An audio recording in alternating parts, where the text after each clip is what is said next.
ஹதீஸ் 149. அபூ ஜுஹ்ஃபா என்ற வஹப் இப்னு அப்துல்லாஹ் ரலியல்லாஹு அன்ஹு அவர்கள் அறிவிக்கின்றார்கள், சல்மான் ரலியல்லாஹு அன்ஹு அவர்கள் மற்றும் அபூ தர்தா ரலியல்லாஹு அன்ஹு அவர்கள் ஆகிய இருவருக்கும் நபி ஸல்லல்லாஹு அலைஹி வஸல்லம் அவர்கள் சகோதர தோழமையை ஏற்படுத்தினார்கள்.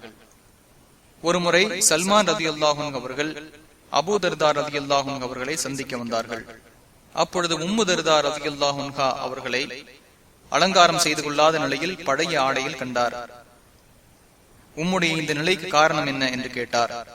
உம் சகோதரர் அபூ தர்தாவுக்கு உலக தேவை எதுவும் இல்லை என்று கூறினார்கள். அப்பொழுது அபூ தர்தா ரலியல்லாஹு அன்ஹு அவர்கள் வந்தார்கள். சல்மான் ரலியல்லாஹு அன்ஹு அவர்களுக்காக உணவு ஏற்பாடு செய்தார். சாப்பிடும், நான் நோன்பாளி என்று அபூ தர்தா ரலியல்லாஹு அன்ஹு அவர்கள் கூறினார்கள். நீர் சாப்பிடாதவரை நான் சாப்பிட மாட்டேன் என்று சல்மான் ரலியல்லாஹு அன்ஹு அவர்கள் கூறினார்கள்.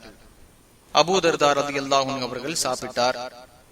இரவு வந்ததும் அபூ தர்தா ரலியல்லாஹு அன்ஹு அவர்கள் தொழுவதற்காக சென்றார்கள். தூங்கு என அவரிடம் சல்மான் ரலியல்லாஹு அன்ஹு அவர்கள் கூறினார். அவரும் தூங்கினார். பின்பு மீண்டும் தொழ எழுந்தார். அவரிடம் தூங்கு என சல்மான் ரலியல்லாஹு அன்ஹு அவர்கள் கூறினார்கள்.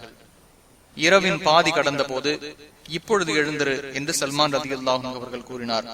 இருவரும் சேர்ந்து தொழுதார்கள்.